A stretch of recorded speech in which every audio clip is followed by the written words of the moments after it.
నమస్తే, welcome to red TV. నేను మీ అలీ. నెల్లూరు నగరంలో సడన్గా జన సైనికులు ఆ, జై జనసేన అంటూ నినాదాలతో జనసేనకి సిక్కెట్ ఇవ్వాలి అంటూ రోడ్డెక్కారు. అయితే ప్రస్తుతం మనతో మాట్లాడడానికి సుజయ్ బాబు మనతో ఉన్నారు. ఎంత సార్ చెప్పండి, ఏంది అసలు సడన్గా జన సైనికులు జై జనసేన మనకు సీట్ ఇవ్వాలా అంటూ రోడ్డెక్కారు? ఏంది పరిస్థితి?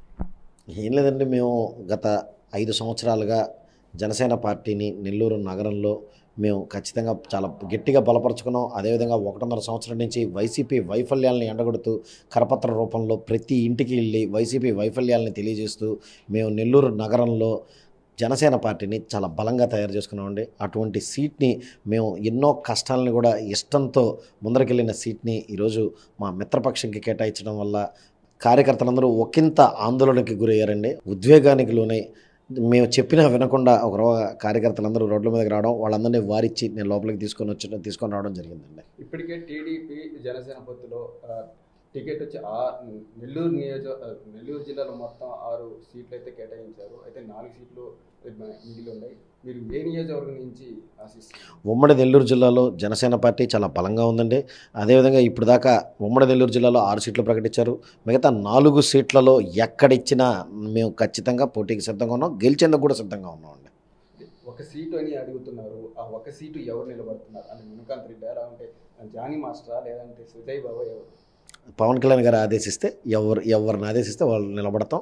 కానీ మా కార్యకర్తలందరి కోరిక ఏదైతే పవన్ కళ్యాణ్ గారి సిద్ధాంతాలు నచ్చి విదేశాల్లో వ్యాపారాలని వదిలేసుకొని మనుక్రాంత్ రెడ్డి గారు పార్టీ కోసం ఒక కేర్ ఆఫ్ పెట్టి ఈరోజు అందరినీ ఏకతాటిపైకి తీసుకొచ్చారు. అటువంటి వ్యక్తికిస్తే మేమందరం ఖచ్చితంగా మేము ముందరుండి గెలిపించుకుంటామండి. ఖచ్చితంగా మేమైతే పవన్ కళ్యాణ్ గారు, మరొకసారి కూడా చెప్తున్నా, పవన్ కళ్యాణ్ గారు ఆదేశిస్తే ఎవరైనా మాలో ఎవరైనా పోటీ చేయడానికి సిద్ధమే.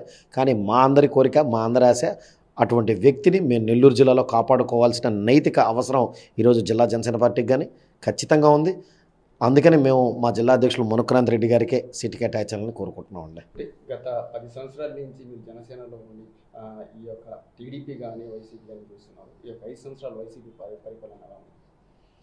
ఈ 5 సంవత్సరాల వైసీపీ పరిపాలన ఏ విధంగా ఉంది అని చెప్పే డౌటే లేదండి. ఎందుకంటే మేము మీరు ఇందాక నేను చెప్పినట్టు నేను నెల్లూరు నగర అధ్యక్షుడిగా ఉండి కూడా నెల్లూరు నగరంలో మేము విస్తృత ప్రచారం చేసాం వైసీపీ వైఫల్యాల మీద. వైసీపీ పాలనలో దౌర్జన్యాలు ఎక్కువ, దోపిడీలు ఎక్కువ, రౌడీజాలు ఎక్కువ, గుండాయిజాలు ఎక్కువ, మాఫియా ఎక్కువ, అన్నీ ఎక్కువ, ఏది ఎక్కువగా దోమలతో సహా అన్నీ ఎక్కువ అండి ఈ వైసీపీ ప్రభుత్వంలో. ఈ ప్రభుత్వాన్ని ఖచ్చితంగా ప్రజలు వ్యతిరేకిస్తున్నారు. సో దానివల్ల ప్రజల్లో ఈ పక్క జనసేనకి భయంకరమైన ఆదరణ ప్రజల్లో లభించిందంటే దానికి మా సిద్ధాంతాలతో పాటు వైసీపీ వైఫల్యాలు కూడా ఒకంత కారణం అని నా ఆలోచన అండి. ఈరోజు మీరు టికెట్ మీద ఆందోళన చేశారు కదా, ఈ విషయం అధిష్టానంగా ఏమైనా తెలిపారు? మేము ఇది ప్లాన్డ్గా చేసిన కార్యక్రమం కాదండి. కార్యకర్తలందరూ మమ్మల్ని కలవడానికి వచ్చి ఒకంత ఉద్వేగానికి లోనయ్యారు. నెల్లూరు నగరం మాకు లేదనేటప్పటికీ ఒకంత ఉద్వేగానికి లోనే వారు పరుగులు తీయడం, వెంటనే వారిని ఒక 10-15 నిమిషాల లోపే నేను వారించుకొని వాళ్ళని లోపలికి తీసుకురావడం జరిగిందండి. సో ఇదేం ప్లాన్డ్గా కాదు. సో ఇదే అలా వాళ్ళ బాధ వాళ్ళు అలా వ్యక్తపరిచారండి. అంటే అక్కడికి వచ్చిన కార్యకర్తలు కూడా కంటతడి పెట్టుకోవడం చూసాం. అదేవిధంగా ఆ కంటతడి చూసి మనుకాంత్ రెడ్డి గారు కూడా ప్రెస్ మీట్లో కంటతడి పెట్టుకున్నారు. అసలు ఈ ఎంత అధిష్టానానికి తెలీదా? అంటే మీరు అడగలేదా సీటు మాకు ఇవ్వండి? అడగకుండా ఎందుకుంటామంటే మేము కళ్యాణ్ గారికి మేము నెల్లూరు నగరంలో కార్యక్రమాన్ని మొదలుపెట్టాం. కాకపోతే ఈరోజు మిత్రధర్మం వల్ల కొన్ని అడ్జస్ట్మెంట్స్ ఉంటాయి. ఆ అడ్జస్ట్మెంట్స్తో నెల్లూరు నగరాన్ని ఇచ్చేసి ఉండొచ్చు. కానీ ఖచ్చితంగా మాకు నెల్లూరు నగరం మా చేతిలోంచి పోయిన పొత్తు ధర్మంలో మిత్రపక్షానికి ఇచ్చిన ఈరోజు నెల్లూరు జిల్లాలో ఒక సీట్ని కేటాయించి మేము గెలిపించుకునే దిశగా మా ప్రణాళికలన్నీ ముందరకు సాగుతూ ఉన్నాయి. ఆ దిశగానే మేము ఖచ్చితంగా నెల్లూరు జిల్లాలో ఒక సీట్ అనేది సాధించుకుంటాం. ఒకవేళ ఎంపీ స్థానం కానీ మీకు సీటు కేటాయించుకుంటే మీ దారి పక్కకి వెళ్తుందా, లేదంటే సీటు కేటాయిస్తారండి? రాజకీయ పార్టీ పెట్టిందిరా సీటు కేటాయించుకుంటే ఎందుకుంటారండి? ఖచ్చితంగా సీట్ అయితే కేటాయిస్తారు. మనం క్రితంలో కూడా చూసుకున్నాం, భారతీయ జనతా పార్టీతో తెలుగుదేశం పార్టీ పొత్తుల్లో ఉన్నప్పుడు కూడా నెల్లూరు రూరల్ సీట్ ఒకసారి ప్రకటించింది, ఆత్మకూరు సీట్ ఒకసారి ఇచ్చింది. అట్లా ఇచ్చిందంటే అట్లా అడ్జస్ట్మెంట్స్ ఉంటాయి. ఈరోజు మేము చాలా బలమైన శక్తిగా ఈరోజు నెల్లూరు జిల్లాలో జనసేన పార్టీ అతిపెద్ద పార్టీగా అవతరించింది. సో ఖచ్చితంగా మాకు నెల్లూరు జిల్లాలో సీట్ అనేది ఉందండి. అంటే గతంలో నాగబాబు గారు నెల్లూరుకు వచ్చినప్పుడు ఖచ్చితంగా నెల్లూరు నుంచి పోటీ చేస్తాం మేము కూడా అన్నారు. కానీ ఇప్పటికీ ఒక సీటు కూడా కేటాయించలేదు. అంటే రెండు లిస్టులో ఎలా ఉన్నారు? ఇంకా ఉన్నాయి కదండి, ఇంకా 4 సీట్లు అయితే ఉన్నాయి. మీరు చెప్పినట్టు 4 అసెంబ్లీ సీట్లు ఉన్నాయి, 2 ఎంపీ స్థానాలు ఉన్నాయి. ఇట్లా ఏది కేటాయిస్తారో చూద్దామండి. ఖచ్చితంగా అయితే ఫస్ట్ లిస్ట్లో రాలేదు. ఖచ్చితంగా మా కార్యకర్తలు, జన సైనికులు అందరూ నిజంగా చాలా ఒకంత ఉద్వేగానికి లోనై చాలా బాధపడుతున్నారండి. ఈరోజు కూడా మాకు 2 రోజుల నుంచి మాకు సరిగ్గా నిద్ర కూడా లేదు, సరిగ్గా తిండి కూడా తినడం లేదు.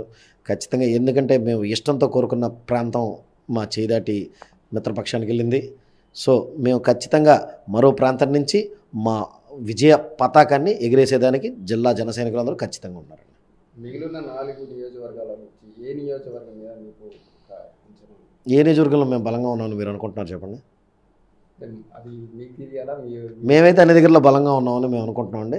మీరు ఎక్కడ బలంగా ఉన్నామని చెప్తే ఆడ నిలబడి గెలిచి మేము చూపిస్తాం. అంటే వినికిడి అయితే జనసేన నుంచి జానీ మాస్టర్ కొవ్వూరు నియోజకవర్గం నుంచి నిలబడతారని కూడా వినికిడి అయితే బాగా అనిపిస్తుంది. దాని మీద మీరేమంటారు? పవన్ కళ్యాణ్ గారు ఎవరిని ఆదేశిస్తే ఖచ్చితంగా మేము వారితో జనసేన పార్టీ గాజు గ్లాస్ గుర్తుతో ముందరకెళ్తాం. కాకపోతే జనసేన పార్టీని ఇన్ని సంవత్సరాలు కాపాడుకుంటూ వచ్చిన ఒక వ్యక్తికి సీట్ ఇస్తే మాకు నిజంగా చాలా ఆనందంగా ఉంటుందనే ఉద్దేశంతో మేము కోరుకుంటున్నామండి. వచ్చే ఎన్నికల్లో టీడీపీతో మీరు కలిసి ఎలా పనిచేస్తారు? మా అధినాయకులు ఏ విధంగా ఆదేశిస్తే ఆ విధంగా పనిచేస్తాం. ఖచ్చితంగా దాంట్లో ఎటువంటి మార్పు ఉండదండి. ఓకే, థ్యాంక్ యూ అండి.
మేము 1.5 సంవత్సరాల నుంచి మేము చాలా కష్టపడ్డాం. మాకు మీరు ఎవరు సమాధానం ఇస్తారు? మీరు ఇస్తారా?